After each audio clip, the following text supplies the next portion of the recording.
രാരിരാരിരോ രാരിരാരിരോ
കുഞ്ഞു തൊട്ടിലിൽ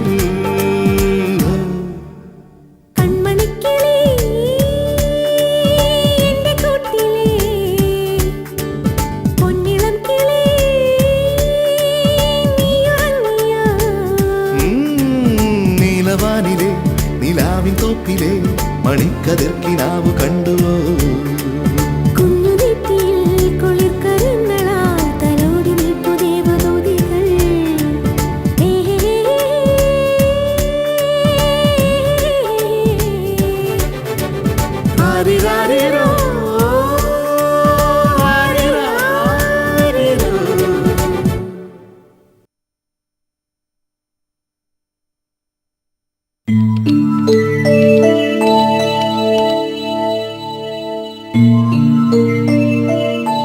hello, sweet home service അല്ലേ? എൻ്റെ പേര് ശ്യാമ, പള്ളിമുക്കിന്നാ വിളിക്കുന്നത്. അതെ, നിങ്ങളുടെ രജിസ്റ്ററിൽ ദമയന്തി എന്ന് പേരുള്ള ഒരു ഹൗസ് മെയ്ഡ് ഇല്ലേ? അവരുടെ അഡ്രസ് ഒന്ന് വേണം. ഞാൻ ഹോൾഡ് ചെയ്യാം.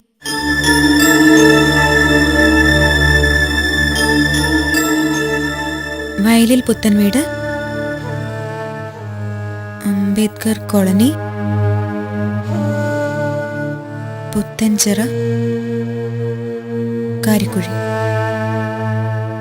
ഇവരിതിനു മുമ്പ് ജോലി ചെയ്തിരുന്നത് വൺ മിസ്റ്റർ നന്ദകുമാറിന്റെ വീട്ടിലല്ലേ? അതെ, അതിനു വേണ്ടിയാ. Okay, thank you. ഏയ് ഇല്ലില്ല, റിക്രൂട്ടിംഗ് നിങ്ങൾ വഴിയേ ഉണ്ടാവൂ. ഷുവർ. ഓക്കെ.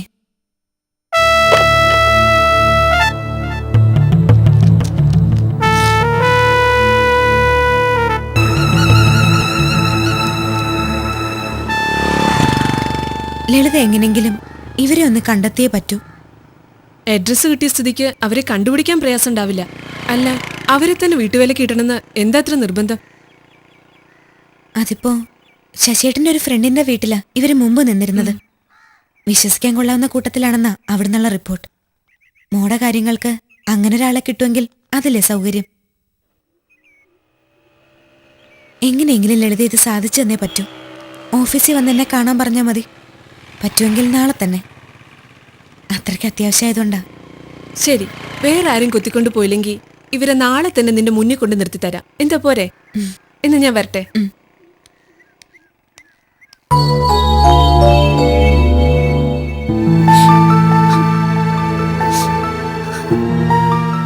മര്യാദയ്ക്ക് സത്യം പറയുന്നതാ നിനക്ക് നല്ലത്. ഇല്ലെങ്കിൽ ഇവിടെ നിന്ന് നിങ്ങൾ പുറത്തു പോകുന്നത് പോലീസുകാർക്കൊപ്പമാവും. എന്താ, അത് വേണോ? വാഴൂർ ചെല്ലപ്പൻ എന്ന് പറയുന്ന ആളാ ആ തള്ള എൻ്റെ അടുത്തേക്ക് വിട്ടത്. അന്ന് ഈ പറയുന്ന ഏജൻസിയിൽ ഞാൻ പേര് രജിസ്റ്റർ ചെയ്തിരിക്കുന്ന സമയമായിരുന്നു. നന്ദകുമാർ സാറിന്റെ വീട്ടിൽ കയറിപ്പറ്റി എങ്ങനെയെങ്കിലും ആ കൊച്ചിനെ അവിടുന്ന് കടത്തിക്കൊണ്ടുപോകാൻ സഹായിക്കണമെന്ന് അവര് പറഞ്ഞു. അതിനുള്ള കൂലിയായിട്ട് 25,000 രൂപ തരാമെന്ന് സമ്മതിക്കുകയും ചെയ്തു. എന്തായിരുന്നു അവരുടെ ഉദ്ദേശം? അതൊന്നും എനിക്കറിയില്ല സാറേ. ഒരു കാര്യം ഉറപ്പാ, ആ കുഞ്ഞ് ജീവിച്ചിരിക്കുന്നത് അവർക്ക് ഇഷ്ടമല്ലായിരുന്നു. കടത്തിക്കൊണ്ടു പോകാനുള്ള പരിപാടിയൊക്കെ പൊളിഞ്ഞപ്പോ കൊന്നു കളഞ്ഞേക്കാൻ വരെ എന്നോട് പറഞ്ഞതാ.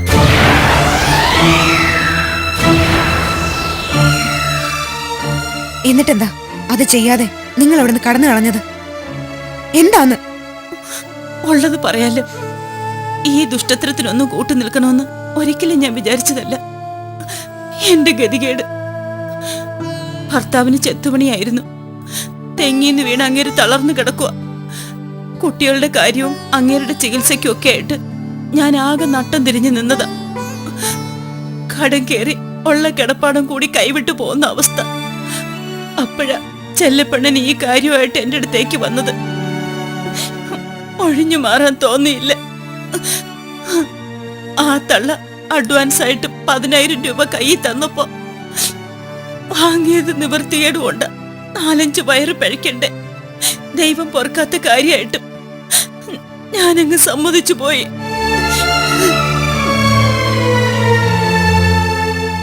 പക്ഷേ ആ കുഞ്ഞിനെ കൊന്നുകളയാൻ അവര് നിർബന്ധിച്ചപ്പോ കഴിഞ്ഞില്ല.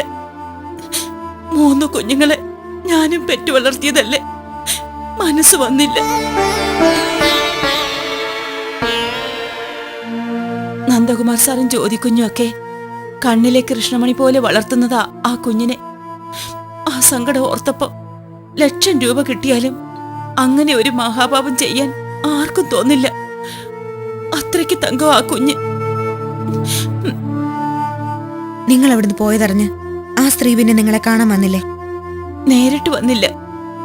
പക്ഷേ ചെല്ലപ്പെണ്ണൻ എന്നെ കുറെ ചീത്ത പറഞ്ഞു.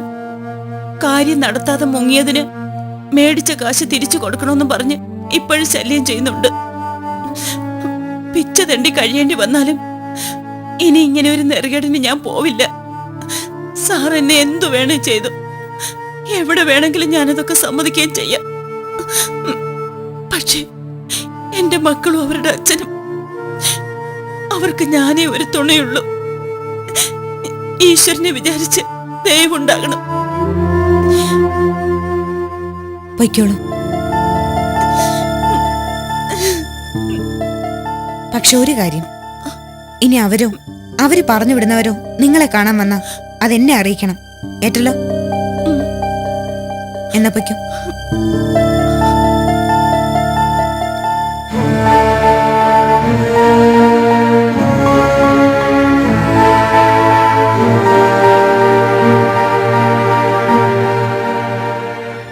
ഭൂതനാണവര്.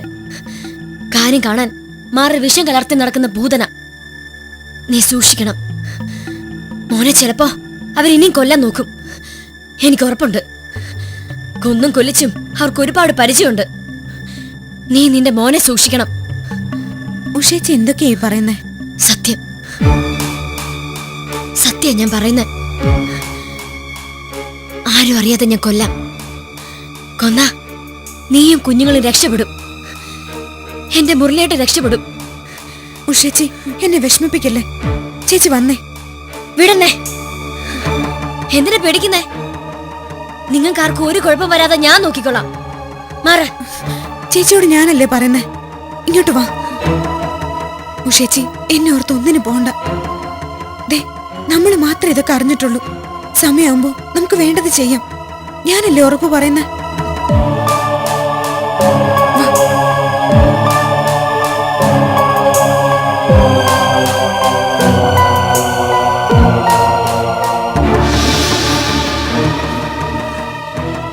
ചേച്ചി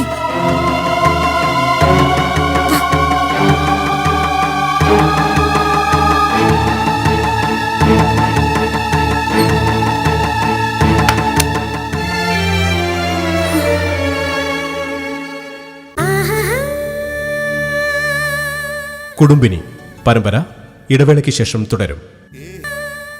കുടുംബിനി പരമ്പര തുടരുന്നു.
അനേച്ചി, ഓഫീസിൽ പോകാൻ റെഡിയായോ?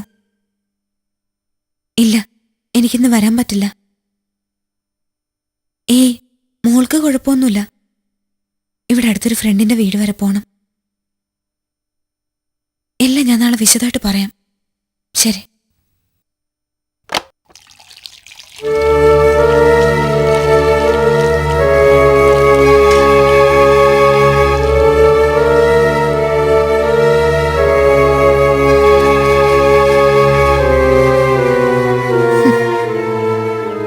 കുട്ടിമാമ.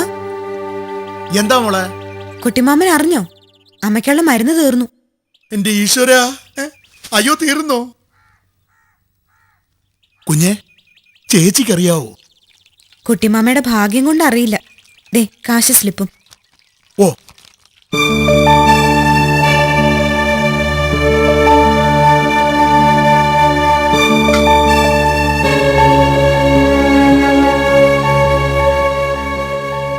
രാവിലത്തേക്കുള്ളതൊക്കെ കഴിഞ്ഞില്ലേ അമ്മയടുത്തി? എപ്പോഴേ കഴിഞ്ഞു.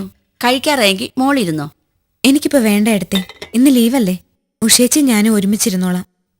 ആ പിന്നെ മോള് മുറിയിലുണ്ട്, ഒന്ന് പോയി നോക്ക്. ആ. എനിക്ക് കുറച്ച് ജോലി ബാക്കിയുണ്ട്. ശരി.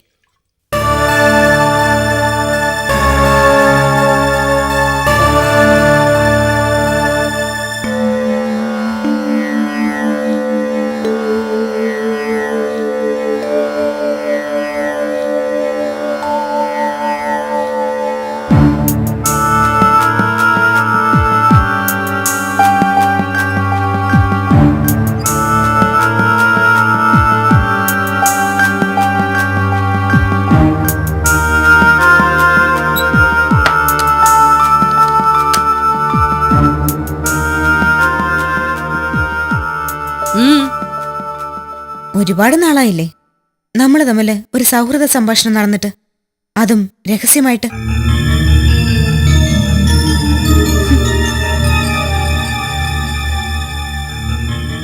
ഇതെന്താ അമ്മയ്ക്ക് മാത്രമായിട്ടൊരു പൂജാമുറി? ഇതെന്റെ വീടാ, എനിക്കിഷ്ടമുള്ളതുപോലെയൊക്കെ ഞാൻ ചെയ്യും. അതൊക്കെ ചോദ്യം ചെയ്യാൻ നീ ആരാ? ആരുമല്ല. എങ്കിലും വീട്ടിൽ എല്ലാവർക്കുമായിട്ടൊരു പൂജാസ്ഥലം ഉള്ളപ്പോ ഇതിന്റെ ആവശ്യം എന്താണെന്ന് മനസ്സിലായില്ല, അതുകൊണ്ട് ചോദിച്ചതാ.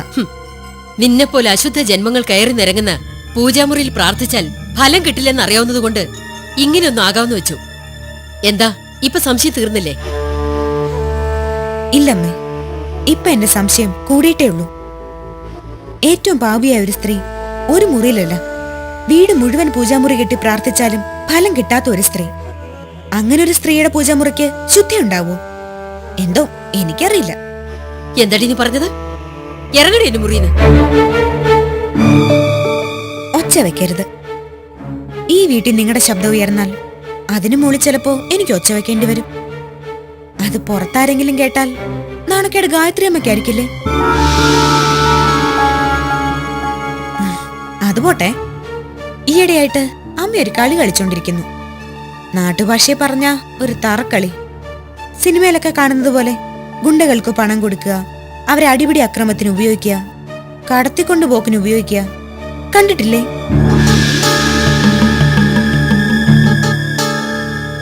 സാധാരണ പുരുഷന്മാരെയായിരിക്കും ഗുണ്ടകളായിട്ട് ഉപയോഗിക്കുക. എന്റെ അമ്മായിയമ്മ ഒരു പടി കൂടി ആധുനികമാക്കി സ്ത്രീകളെയും അത്തരം കാര്യങ്ങൾക്ക് ഉപയോഗിക്കാൻ തുടങ്ങി.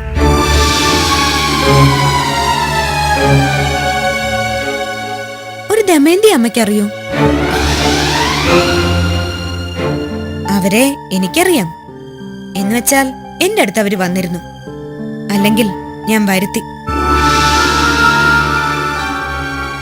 എന്റെ കുഞ്ഞിനെ കൊല്ലാൻ നിങ്ങൾ വിലക്കെടുത്ത സ്ത്രീ എങ്ങനെ എന്റെ അടുത്ത് വന്നു എന്നാവും? ഈശ്വരനായിട്ട് കൊണ്ടുവന്നതാ. പൂജാമുറി ഉണ്ടാക്കിയതുകൊണ്ട് മാത്രമായില്ല, അതിനകത്തിരുന്ന് നെഞ്ചുരുക്കി പ്രാർത്ഥിക്കാനുള്ള മനഃശുദ്ധി കൂടി വേണം. സ്വന്തം കുഞ്ഞിനെ വീണ്ടു കിട്ടാൻ ഓടി നടക്കുന്ന മകനോട് അമ്മയുടെ ഉദ്ദേശത്തെക്കുറിച്ച് ഞാൻ വിസ്തരിച്ചൊന്ന് പറഞ്ഞു കൊടുക്കട്ടെ. വിശ്വസിപ്പിക്കാൻ ഇപ്പൊ എന്റെ ഈ തെളിവുകളുണ്ട്, കൊല്ലാൻ ശ്രമിച്ചതുൾപ്പെടെ.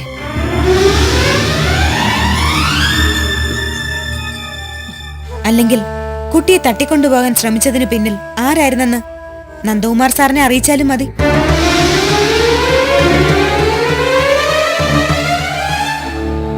ഉണ്ണിരാമ പണിക്കരെ വിളിച്ചോണ്ട് വരാൻ പറഞ്ഞയക്കട്ടെ കുട്ടിമാമേ?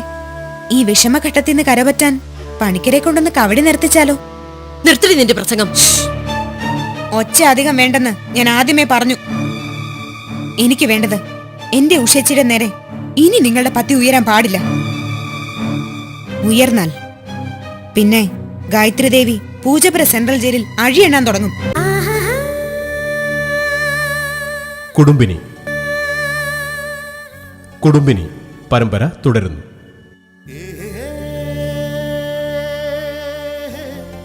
ഇനി നിങ്ങളുടെ പത്തി ഉയരാൻ പാടില്ല. ഉയർന്നാൽ പിന്നെ ഗായത്രി ദേവി പൂജപ്പുര സെൻട്രൽ ജയിലിൽ അഴിയെണ്ണാൻ തുടങ്ങും. ചെയ്ത കുറ്റങ്ങളൊക്കെ അറിയാലോ. കുട്ടിയെ കടത്തിക്കൊണ്ടുപോക്ക്, കൊലപാതക ശ്രമം, അങ്ങനെ അങ്ങനെ.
കൊണ്ടുപോടാ ഇവളെ. ഇറങ്ങിപ്പോടി.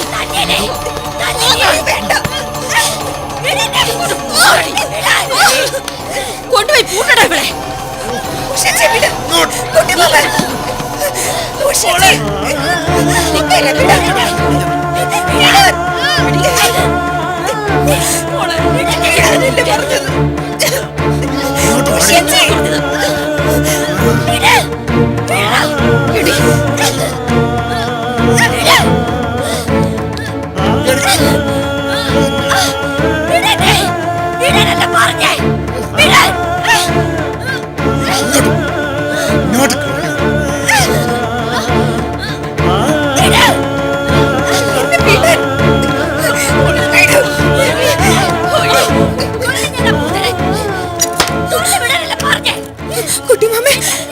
അവിടെ കേട്ടാ ചേച്ചിയുടെ കളി.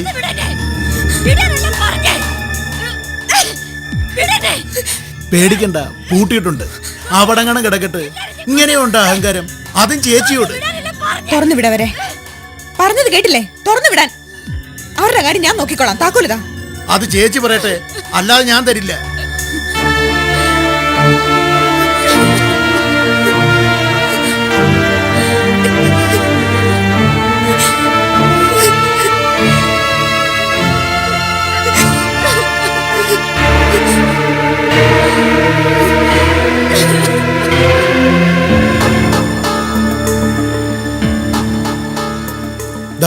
പൂട്ടി താക്കോല് കയ്യിലെടുത്തു.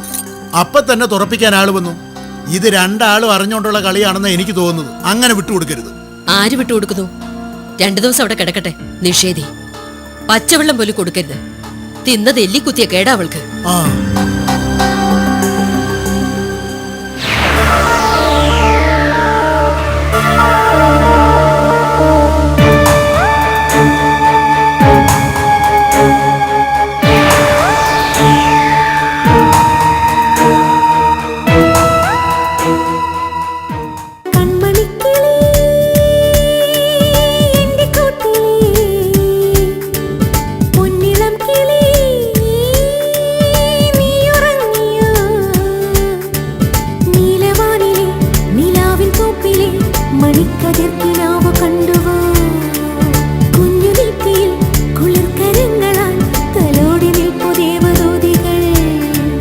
കൺമണിക്കിളി പൊന്നിളം കിളി രാരിരാരിരോ രാരിരാരിരോ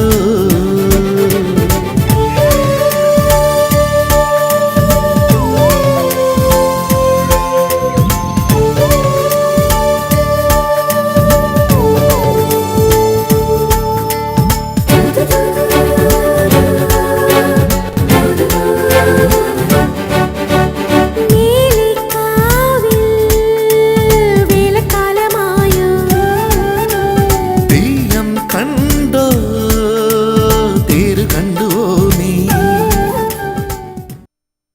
കുടുംബിനി നിങ്ങൾക്കായി